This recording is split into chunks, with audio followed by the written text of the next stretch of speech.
नमस्कार दोस्तों, आप सबको मोक्षदा एकादशी की हार्दिक शुभकामनाएं। मोक्षदा एकादशी के दिन भगवान विष्णु की विधिवत पूजा करने से व्यक्ति को हर एक कष्ट से निजात मिल जाती है और सुख समृद्धि की प्राप्ति होती है। जाने मोक्षदा एकादशी की सही तिथि। हिंदू धर्म के अनुसार साल में कुल 24 एकादशी पड़ती है, लेकिन इस साल अधिक मास होने के कारण कुल 26 एकादशी पड़ रही है। हर महीने के कृष्ण और शुक्ल पक्ष को एकादशी पड़ती है। हर एक एकादशी का विशेष महत्व है। इन्हीं एकादशी में से एक है मोक्षदा एकादशी। ये एकादशी काफी शुभ मानी जाती है, क्योंकि इस दिन ही भगवान श्री कृष्ण ने कुरुक्षेत्र के युद्ध में अर्जुन को श्रीमद् भागवत गीता का ज्ञान दिया था। इसी के कारण इस दिन गीता जयंती भी मनाई जाती है। हिंदू पंचांग के अनुसार मार्गशीर्ष मास के शुक्ल पक्ष की एकादशी को मोक्षदा एकादशी का व्रत रखा जाता है। भगवान विष्णु को समर्पित इस व्रत को रखने से व्यक्ति को हर कष्टों से मुक्ति मिल जाती है और मृत्यु के बाद मोक्ष की प्राप्ति होती है। इसके साथ ही पौराणिक मान्यताओं के अनुसार इस व्रत का पालन करके अपने पितरों की मुक्ति और मोक्ष प्रदान किया जा सकता है। जाने मोक्षदा एकादशी की तिथि, मुहूर्त और महत्व। हिंदू पंचांग के अनुसार मार्गशीर्ष मास के शुक्ल पक्ष की एकादशी तिथि 22 दिसंबर को सुबह 8:16 से आरंभ हो रही है, जो 23 दिसंबर सुबह 7:11 पर समाप्त हो रही है। पंचांग के अनुसार इस साल मोक्षदा एकादशी व्रत 22 और 23 दिसंबर दोनों दिन ही रखा जा रहा है।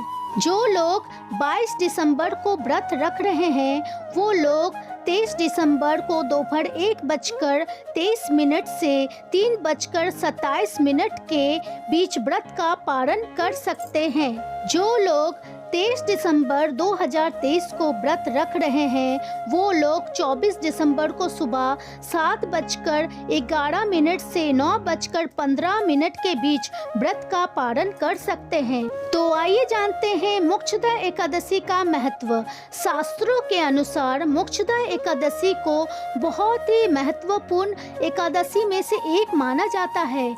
इसे पितृदोष से मुक्ति दिलाने के साथ मोक्ष दिलाने वाली मानी जाती है।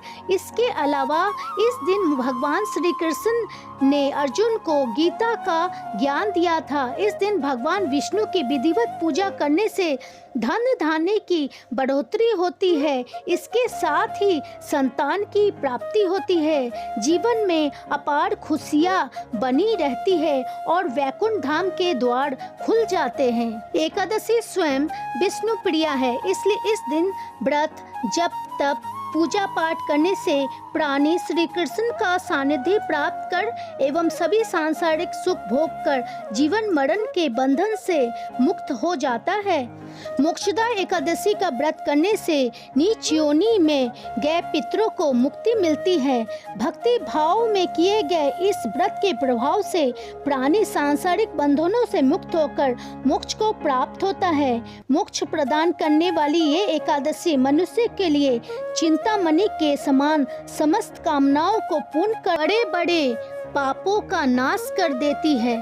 श्री कृष्ण ने युधिष्ठिर को मोक्षदा एकादशी का महत्व समझाते हुए कहा है कि एकादशी का महात्म्य को पढ़ने और सुनने मात्र से वाजपेयी यज्ञ का फल मिलता है। इस व्रत को करने से प्राणी के जन्म जन्मांतर के पाप छिन्न हो जाते हैं तथा जन्म मरण के चक्र से मुक्ति मिलती है। इस दिन किसी भी तरह के वर्जित कर्म से बचना चाहिए। इस दिन गंगा आदि पवित्र नदियों में स्नान व भगवान विष्णु का पूजन का विशेष महत्व है। इस एकादशी के श्री हरि के प्रिय तुलसी की मंजरी तथा पीला चंदन, रोली, अक्षत, पीले पुष्प, ऋतु फल एवं धूप, दीप, मिश्री आदि से भगवान दामोदर का भक्ति भाव से पूजन करना चाहिए। लेकिन एकादशी के दिन तुलसी तोड़ना वर्जित माना गया है, इसलिए इस दिन पहले ही तुलसी तोड़ कर रख रख ले। रात्रि के समय भगवान नारायण की प्रसन्नता के लिए नृत्य, भजन, कीर्तन और स्तुति के द्वारा जागरण करना चाहिए। जागरण करने वाले को जिस फल की प्राप्ति होती है वो हजारों वर्ष तपस्या करने से भी नहीं मिलता। इस दिन श्रीमद् भागवत गीता को सुगंधित फूलों से पूजा कर गीता का पाठ करना चाहिए। गीता पाठ करने से मनुष्य के सभी कष्ट दूर होकर उसे धर्म, अर्थ, काम और मोक्ष की प्राप्ति होती है। तो आइए जानते हैं पूजा विधि। मोक्षदा एकादशी के दिन ब्रह्म मुहूर्त में उठकर सुबह स्नान आदि से निवृत्त होकर व्रत का संकल्प लेना चाहिए। इसके बाद घर के मंदिर में धूप दीप जलाकर प्रार्थना करनी चाहिए। इसके बाद भगवान विष्णु के चतुर्भुज स्वरूप की तस्वीर या मूर्ति की पूजा करें और पंचामृत से अभिषेक करें।